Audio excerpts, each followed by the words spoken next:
Hello everyone, आप सभी का स्वागत है मेरे इस यूट्यूब चैनल पे।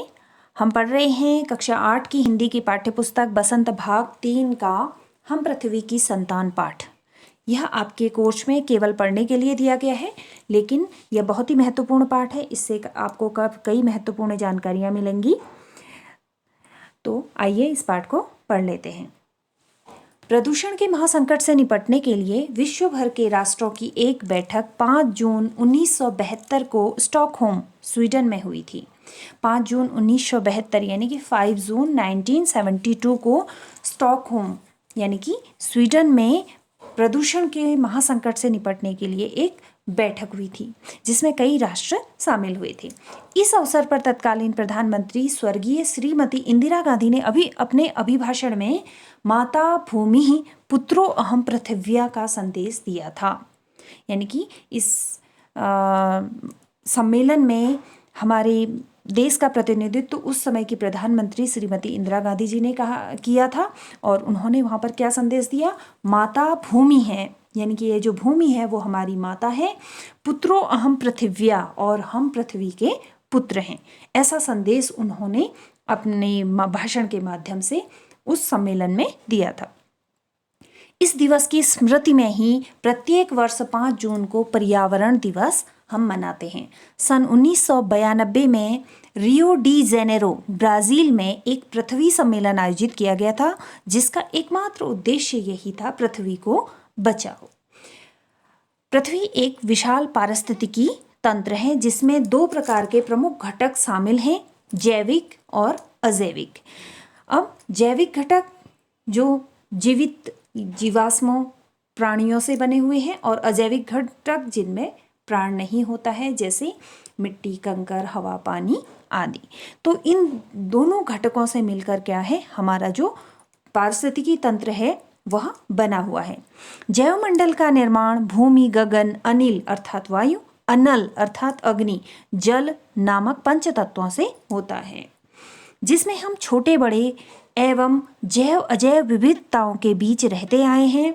इसमें पेड़ पौधों और प्राणियों का निश्चित सामंजस्य और सह अस्तित्व है, जिसे समन्वयात्मक रूप में पर्यावरण के विभिन्न अवयव कहते हैं। जो पर्यावरण है वो परि और आवरण, इन 2 शब्दों के योग से बना हुआ है। परि और आवरण का सम्यक अर्थ है, सम्यक मतलब उचित या ठीक अर्थ जो है, वह आवरण जो हमें चारों ओर से ढके हुए हैं, यानी कि आवृत किए हुए हैं। आवृत करना मतलब ढके रहना, वही पर्यावरण है। यानी कि हमारे आसपास का वो आवरण जो हमें चारों ओर से घेरे हुए है, चारों ओर से ढके हुए है, उसे ही हम पर्यावरण कहते हैं।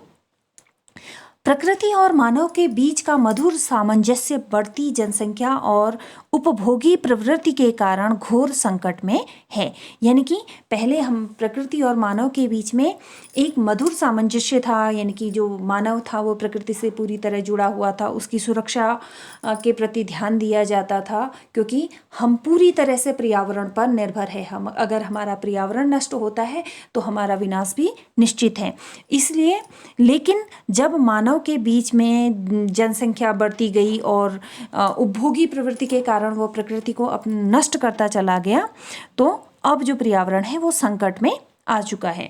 यह असंतुलन प्रकृति के विरुद्ध तीसरे विश्व युद्ध के समान है, और इस असंतुलन को क्या नाम दिया गया है? प्रकृति के विरुद्ध तीसरा विश्व युद्ध नाम दिया गया है।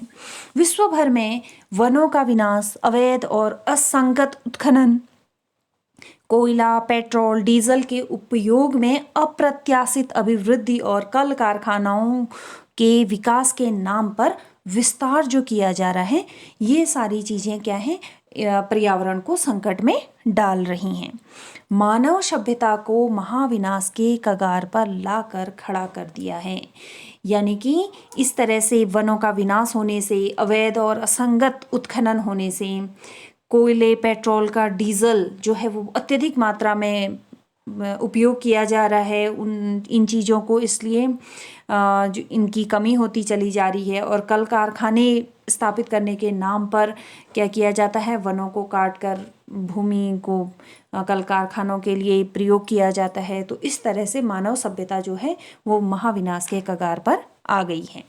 विश्व के प्रसिद्ध नदियाँ जैसे गंगा, यमुना, नर्मदा, राइन, सीन, मास, टेम्स जैसी नदियाँ भयानक रूप से प्रदूषित हो चुकी हैं। इसके निकट बसे लोगों का जीवन दूभर हो गया है। दूभर हो गया है यानी कि बहुत मुश्किल से इनका जीवन जो हो गया है वो निर्वाह करना मुश्किल हो गया है। पृथ्वी के ऊपर वायुमंडल के स्ट्रेटोस्फियर में ओजोन गैस की एक मोटी परत होती है।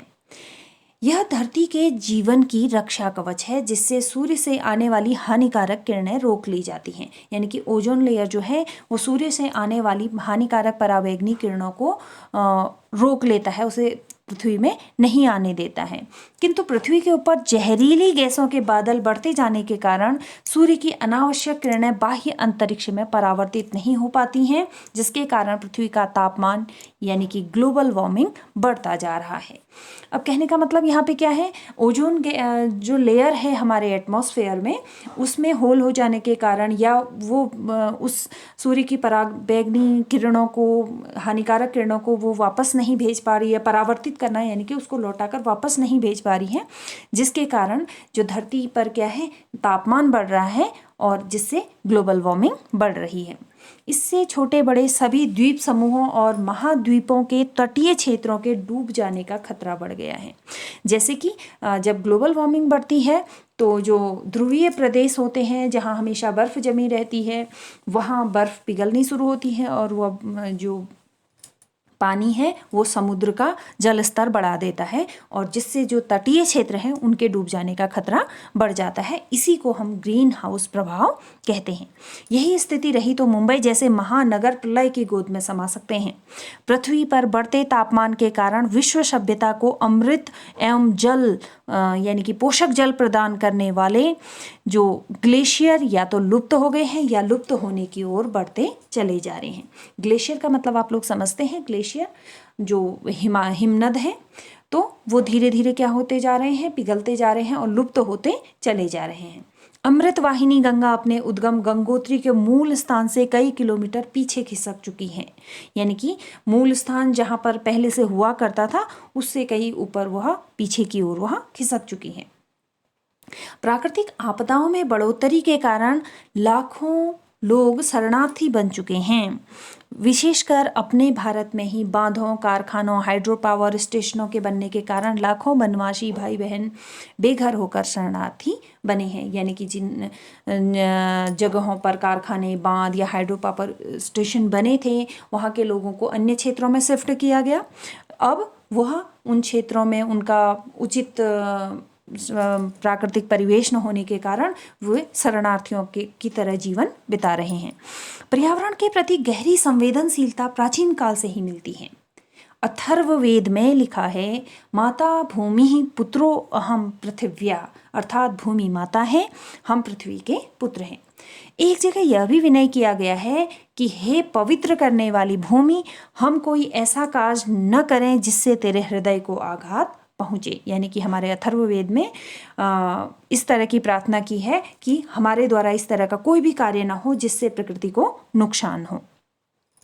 हृदय को आघात पहुंचाने का अर्थ है पृथ्वी के पारिस्थितिक तंत्रों अर्थात पर्यावरण के साथ हम क्रूर छेड़छाड़ न करें।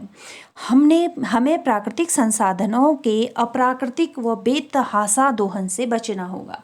यानी कि प्राकृतिक संसाधनों का उपयोग, प्राकृतिक संसाधन जो है वो हमारे लिए ही हैं, लेकिन यह कहा जा रहा है कि उनका जो दोहन है यानी कि उनका उपयोग जो है वह प्राकृतिक रूप से ही किया जाना चाहिए, अप्राकृतिक रूप से यानी कि बहुत ज़्यादा उसका दोहन नहीं करना चाहिए। आज आवश्यकता इस बात की है कि विश्व के तमाम राष्ट्र जलवायु परिवर्तन के गंभीर खतरे को लेकर आपसी मतभेद भुला दें और अपनी अपनी जिम्मेवारी ईमानदारी पूर्वक निभाएं ताकि समय रहते सर्वनाश से उबरा जा सके।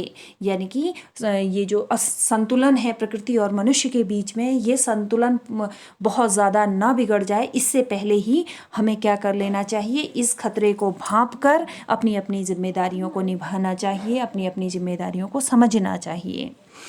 विश्व विनाश से निपटने के लिए सामूहिक एवं व्यक्तिगत प्रयासों की जरूरत है। यानी कि इस कार्य के लिए हमें एक तो सामूहिक रूप से कार्य करने की ज़रूरत है और व्यक्तिगत प्रयासों की भी बहुत ज़्यादा ज़रूरत है। यानी कि एक एक व्यक्ति अगर अपनी जिम्मेदारी समझकर इस महाविनाश को रोकने का प्रयास करेगा तो हम उस स्थिति तक जाने से बच सकते हैं।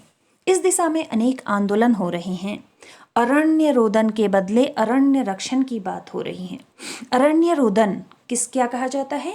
जंगल में रोने के समान, यानी कि जब हमारे रोने का कोई फायदा ही ना हो, उस परिस्थिति तक पहुंचने से पहले हमें क्या करना चाहिए? अरण्य संरक्षण की बात यहाँ पे की जा रही है। यानी कि हमें पहले ही जंगलों को बचाना चाहिए ताकि अरण्य रोदन वाली बात ना हो, यानी कि हम पछतावा करें और उसके सिवाय हम कुछ भी ना कर पाएं, इस तरह की परिस्थिति हमारे सामने ना आए।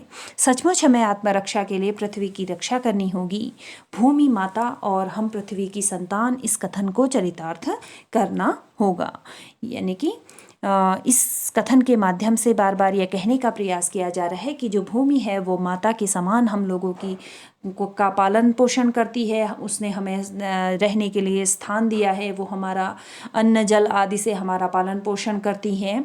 तो हमें भी अपनी माता की भूमि अर्थात भूमि की क्या करनी चाहिए? रक्षा करनी चाहिए। मातृवत इसकी रक्षा करनी चाहिए। प्रभु नारायण द्वारा यह लेख लिखा गया है और यह हमें प्रेरित करता है हमारे पर्यावरण को संरक्षित करने के लिए।